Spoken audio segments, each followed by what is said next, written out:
परम आदरणीय बीपी मंडल साहब,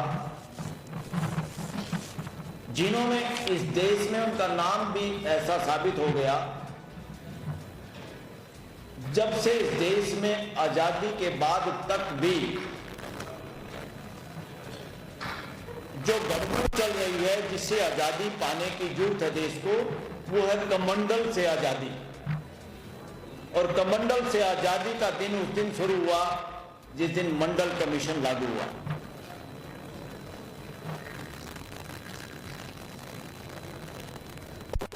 के प्रति लोगों का ध्यान गया देश के अंदर, ये कमंडल कितना खतरनाक है इस देश के लिए। और ये कमंडल वमंडल कुछ नहीं, ये है असली इस देश के साथ धोखे की जड़, शोषण की जड़, मानसिकता। साथियों, ये वर्णवादी मानसिकता न केवल गवर्नमेंट में बैठे हुए लोगों की है, ये वर्णवादी मानसिकता से इस देश की अपेक्स जुडिशरी सुप्रीम कोर्ट भी ग्रस्त हुई है। जो 50% की कैप की बात विल्सन साहब कर रहे थे, मैं कहता हूं सुप्रीम कोर्ट का जूरिस्प्रूडेंस बहुत हद तक मनुस्मृति से गाइडेड रहा है इस देश के अंदर। और ये 50% की कैप कुछ और नहीं, ये कॉमन लॉ का जूरिस्प्रूडेंस नहीं हो सकता, it is jurisprudence of the Manusmriti. और अब लोगों को फोर फ्रंट पे लेना होगा। ये देश इंतजार करता रहा 75-80 साल तक कि देश के साथ न्याय होगा, सोशल, इकोनॉमिकल और पॉलिटिकल जस्टिस, जो इस देश के लोगों का अधिकार है, जन्मसिद्ध अधिकार है। ये रिजर्वेशन करके बहुत सालों तक तो इस देश के लोगों की मानसिकता में एक गुलामी भरी रखी, जैसे कोई रिजर्वेशन भीख मांगना है। ये रिजर्वेशन पार्टिसिपेशन है, और इस देश में पार्टिसिपेशन करने का सबका जन्मसिद्ध अधिकार है। इसलिए सोशल और पॉलिटिकल और इकोनॉमिकल जो जस्टिस है, असल में वो तीनों जगह पे सबकी भागीदारी सुनिश्चित करने का नाम है। सुप्रीम कोर्ट में आज भी जस्टिस ओका ने एक लेक्चर दिया आजकल में, जो रिटायर्ड हो गए। जस्टिस ओका को मैं कहता था कि असल में एग्जीक्यूटिव चीफ जस्टिस अगर कोई इंदौर में रहा है, वो जस्टिस ओका रहे इस देश के अंदर। जो चीफ जस्टिस भी नहीं बने, मगर मैं हर जगह, और साथी वकील ये बोलते थे, इस देश की सुप्रीम कोर्ट का इस दौर के अंदर कोई चीफ एग्जीक्यूटिव चीफ जस्टिस है तो ये पोस्ट हमने क्रिएट की अपनी मानसिकता से, वो जस्टिस ओका है, जिन्होंने इस सरकार के दौरान और जुडिशरी जब दबी हुई प्रेशर में काम कर रही थी, पूरा देश इस बात को कह रहा था, उस वक्त जस्टिस ओका ने देश के लोगों को बेल देने का, जमानत देने का और जूरिस्प्रूडेंस को लोगों के हक में क्रिएट करने का काम किया। साथियों, ओबीसी की रिजर्वेशन 27% का तमाशा इतना हो रहा है। चंडीगढ़ मेडिकल कॉलेज, गवर्नमेंट का मेडिकल कॉलेज है, वहां एक बिटिया ने, यादव समाज की एक बिटिया ने मुकदमा किया हुआ, वो मुकदमा सुप्रीम कोर्ट में पेंडिंग है। मेडिकल कॉलेज के अंदर ओबीसी की रिजर्वेशन नहीं, उस बिटिया ने उसके फादर के जरिए एक केस डाला और वो सुप्रीम कोर्ट में कई साल से पेंडिंग है। अब जाके सरकार की तरफ से एएसजी ने बयान दिया, ऐश्वर्या भाटी ने, कि हम रिजर्वेशन लागू कर रहे हैं, अभी 3% करेंगे और धीरे धीरे 27 करेंगे। तो तुम्हारे बाप का जागीर है क्या ये? एकदम से क्यों नहीं? और मैं इस बात पे सुप्रीम कोर्ट से भी नाराज हूं, और मेरे जैसे हजारों वकील नाराज हैं कि सुप्रीम कोर्ट उस बात को स्वीकार कर रही है। हाँ 3% कर दो इस बात से। तो खैरात है क्या ये? इमीडिएट 27% वहां होना चाहिए था और बच्चों को उसमें एडमिशन मिलना चाहिए था। और ये बहुत बदमाशी है। सुप्रीम कोर्ट ने जब इंदिरा गांधी केस में कहा कि मेरिट गड़बड़ हो जाएगी और 50% से ज्यादा नहीं होनी चाहिए रिजर्वेशन, क्यों भाई? अब 10% आरक्षण जो आप लोगों ने इकोनॉमिकली आधार पे किया है, वो 50% से ज्यादा जा रहा है, ये क्यों किया आप लोगों ने? इस देश का जूरिस्प्रूडेंस मनुस्मृति से ग्रसित है, बीमार है। और उस तरह की मानसिकता के लोग हाई कोर्ट और सुप्रीम कोर्ट में अभी भरमार है। इसको कहने में मुझे कोई गुरेज नहीं है और ये बात देश के हर नागरिक को कहनी पड़ेगी। देश की सुप्रीम कोर्ट आलोचना या चर्चा नहीं करती पार्लियामेंट की, और पार्लियामेंट में जुडिशरी के बारे में कोई ज्यादा चर्चा नहीं होती कि अंदर कोर्ट में क्या काम होता है। ये सेपरेशन ऑफ ड्यूटी की वजह से है, मगर इस देश की जनता जुडिशरी, पार्लियामेंट और सरकार तीनों का हिसाब किताब ले सकती है, तीनों की चर्चा कर सकती है, तीनों की भर्त्सना कर सकती है। यह अधिकार इस देश की असली जो सत्ता है, देश के 145 करोड़ लोगों के पास, देश की जनता इस देश की मालिक है। तो इसलिए देश की जनता को सुप्रीम कोर्ट, हाई कोर्ट, सरकार या पार्लियामेंट, ये तीनों चारों जगह जहां भी बदमाशी नजर आए, उस बदमाशी को उजागर करने का, उस अन्याय को उजागर करने का हर एक सिटीजन का मौलिक अधिकार है, जन्मसिद्ध अधिकार है। बहुत दिनों तक इस देश में हाई कोर्ट, सुप्रीम कोर्ट के बारे में लोग चर्चा करने से डरते रहे, कंटेम्प्ट हो जाएगी, कंटेम्प्ट हो जाएगी। और सुप्रीम कोर्ट का जूरिस्प्रूडेंस अगर देखें, उसका हिसाब किताब देखें कि उन फैसलों में कौन जज हैं, कि समाज से वो लोग आते हैं और क्या फैसला उन लोगों का। अगर इस तरीके से रिसर्च इसमें हो, सनसनीखेज समाचार और खबरें देश के लोगों को मिलेगी कि कैसे जातिवाद या वर्णवाद के फेवर में काम किया जाता रहा सुप्रीम कोर्ट के अंदर इस देश की। इसलिए कोर्टों से का मान सम्मान करना हमारी ड्यूटी नहीं है। कोर्टों को अपना मान सम्मान करवाने के लिए काम करना जरूरी है, ये कोर्टों की ड्यूटी है, जजों की ड्यूटी है। जज तो इस देश के कानून बनाने के बाद भी अपने आप को माय लॉर्ड कहलवा रहे हैं, अन्याय कर रहे हैं देश के साथ, आर्टिकल 18 का वायलेशन कर रहे हैं। कानून बनने के जिस कानून की लड़ाई हमने लड़ी, सुप्रीम कोर्ट के खिलाफ ही मुकदमा डाला, आज भी माय लॉर्ड वकील भी कहते हैं और माय लॉर्ड कहलवा के जज भी खुश होते हैं। ये अपराध कर रहे हैं सुप्रीम कोर्ट के जज, हाई कोर्ट के जज और सुप्रीम कोर्ट और हाई कोर्टों के वो वकील जो जानबूझ के जजों को माय लॉर्ड बना के एक अलग दर्जे पे बिठाना चाहते हैं, जैसे हम भिखारी हैं वकील और देश की जनता उनसे न्याय मांग रही है। ये ड्यूटी है देश के जजों की न्याय करना। जिससे ये ड्यूटी नहीं होती, घर जाए, अपने घर छुट्टी ले, पेंशन खाए, देश भुगत लेगा, कोई बात नहीं, तुम्हारे को पेंशन देगा, कोई हर्ज नहीं है। मगर ना आप माय लॉर्ड हैं और ना अपने दिमागों को खराब करो। जितने वकील आपको माय लॉर्ड करे तुरंत बंद करो, वरना आप संविधान का अपमान कर रहे हैं। आप संविधान विरोधी लोग हैं जो माय लॉर्ड को स्वीकार करते हैं, सुप्रीम कोर्ट के जज और हाई कोर्ट के जज, कोई भी। साथियों, आज के दिन एक बहुत बड़े जमीनी नेता, देश के आदिवासी समाज से आने वाले, उनको आदिवासी नेता नहीं कहूंगा मैं, इस देश के वर्णवादी मानसिकता के लोग इस देश को छोटा बनाने के लिए, कोई किसी समाज से आता तो उसको किसान का नेता भी नहीं बनाते, उसको किसी को जाट नेता बना देते हैं, किसी को यादव नेता बना देते हैं, किसी को ब्राह्मण नेता बनाते हैं, किसी को शूद्र, किसी को एससी नेता बनाते हैं, और वर्णवादी मुस्टंडे वो देश के नेता बन जाते हैं। इनको फोरफ्रंट से पकड़ना होगा। इस देश के अंदर दो मानसिकताओं के बीच में संघर्ष है। एक तरफ मनुवादी घटिया मानसिकता और एक तरफ संवैधानिक मानसिकता। इस देश के अंदर संवैधानिक मानसिकता की ही जीत होगी और वर्णवादी मनु मानसिकता की पराजय निश्चित है। अब वो फड़फड़ा रहे हैं, लास्ट स्टेज पे है, देश समझ गया है।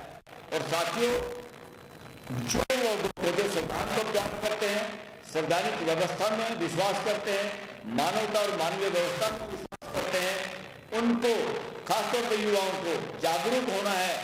कहीं भी एससी, एसटी, ओबीसी के किसी भी वर्ग को आपस में लड़ा के और खबरें बनाना चाहते हैं, और हमारे समाजों के लोगों को, किसी को भी, ऐसे आदमी को जो पद के लालच में, टिकट के लालच में, ऐसे बहुत भीड़ है, उसको जब मर्जी पट्टा पहना दो। ऐसे पट्टे पहने हुए आरएसएस के दरबार में और बीजेपी के दरबार में इस देश के बहुजन समाज के बहुत सारे लीडर हैं, उनकी जीभ कुत्तों की तरह निकली रहती है पदों के लालच में, बोल नहीं पाते समाज के लिए।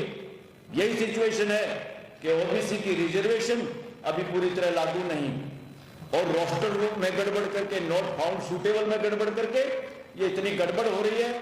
इसमें हाई कोर्ट और सुप्रीम कोर्ट की ड्यूटी बनती है। इस तरह की बदमाशी जब चले, इकोनॉमिकल, सोशल और पॉलिटिकल इनजस्टिस हो रहा हो और कॉन्स्टिट्यूशन के हिसाब से काम नहीं हो रहा हो, तो सुप्रीम कोर्ट और हाई कोर्ट के जजों की ये ड्यूटी है, मर्जी नहीं है कि वो खुद कॉग्निजेंस ले। अगर नेता बदमाशी कर रहे हैं, ब्यूरोक्रेसी बदमाशी कर रही है, पार्लियामेंट बदमाशी कर रही है, लोग बोल नहीं पा रहे हैं, तो इमीडिएट सुप्रीम कोर्ट और हाई कोर्ट के लोगों की ड्यूटी है। इसीलिए हम उनको रिटायरमेंट में भी पूरी तनख्वाह के साथ रिटायर करते हैं।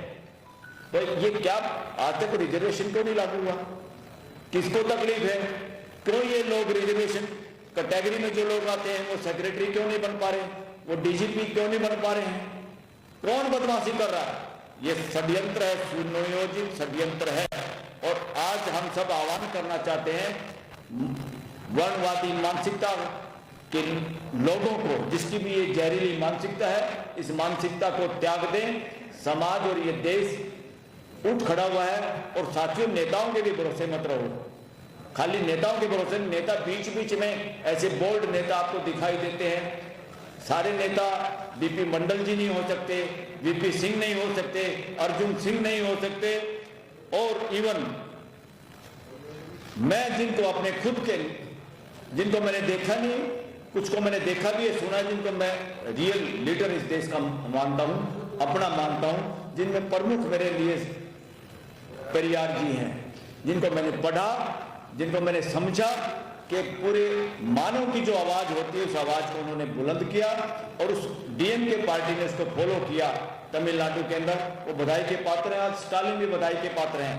और इस देश में वर्णवाद की लगाम पकड़ के खींची किसी ने, तो लालू यादव। जब पूरा देश भय में और उस लय में चंगुल में फंस गया था, तब उसी ने उन लोगों को पकड़ा था जो इस देश में ढोंगवाद को बढ़ावा देना चाहते थे, इस देश को बांटना चाहते थे।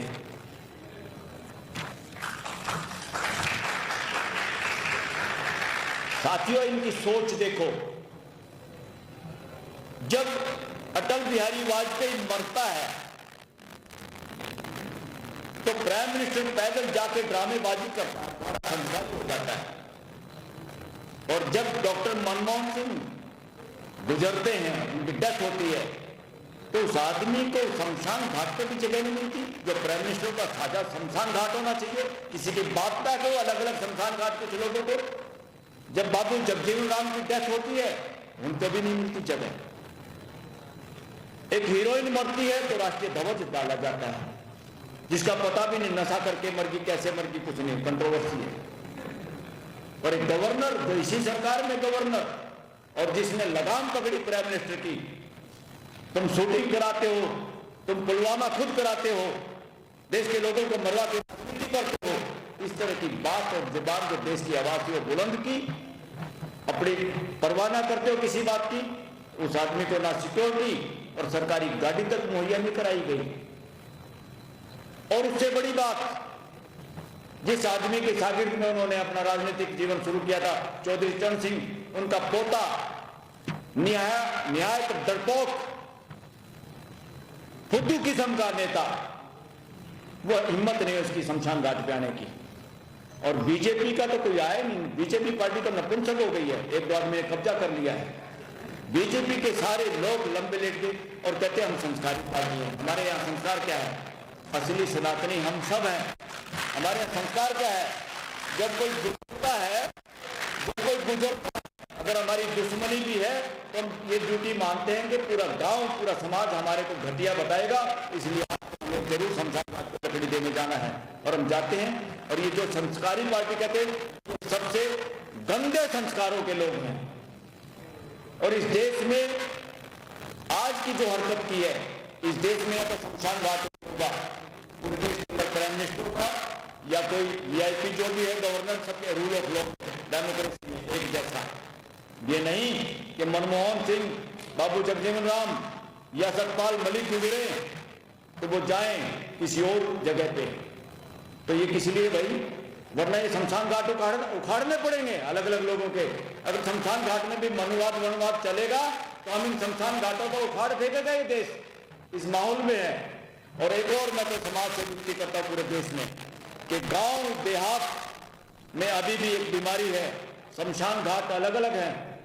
वो भी वर्णवाद की वजह से है। जिन्होंने इस देश के लोगों में मानसिक कुंठता भर रखी है कि समाज के अंदर एक भावना आती है जैसे हम कोई भिखारी हैं या किसी से मांगना पड़ रहा है। Reservation legislative assembly, we are not member of any party inside that building and in working, तो दे शुड एक्ट कलेक्टिवली। और अपोजिशन के लीडर की अपोजिशन की कोई बात कॉन्स्टिट्यूशन में नहीं है, डिस्कशन करना चाहिए। का जो नाम दिया है, प्राइम मिनिस्टर की ड्यूटी बनती है अपोजिशन के लीडर को सारी बातें बताने की, गुड कॉन्फिडेंस। यहाँ पे चीन अधिकार कितना कब्जा कर लिया जमीन का, चीन के कब्जे पे, चीन के कब्जे वाले मैटर पे इवन सुप्रीम कोर्ट का जज एक बेहूदी टिप्पणी करता है कि भाई आप ट्रू इंडियन ऐसे नहीं बोल सकते। तो ट्रू इंडियन जज है, वो अपना सबूत देगा कि मैं ट्रू इंडियन जज हूं। आप ये देश चाहता बैलेट पेपर से इलेक्शन, आप ईवीएम थोप रहे अपने फैसलों से, आप ट्रू जज हैं क्या? इसलिए दूसरा एसआईआर के बारे में ये एक मिनट बात करके मैं रोकता हूं, सिर्फ एक सेकंड। मंडल जी ने कहा कि इसके बारे में बात जरूर रखना। देखिए, किसी ने चोरी कर ली तो क्या पुलिस सारे गांव की तलाशी लेगी, हर आदमी की जेब चेक करेगी? अरे तुम्हें चोर नहीं पकड़ना आता तो अपने घर बैठो, पुलिस से रिजाइन करो। इसलिए अगर कोई विदेशी लोगों ने वोट बनवाई है, हम नहीं चाहते कोई विदेशी लोग वोट बनवाए इस देश में, मगर क्या विदेशी लोग वोट बनवाए हैं तो पूरे बिहार के लोगों के डॉक्यूमेंट मांगोगे, पूरे बंगाल के लोगों के डॉक्यूमेंट मांगो?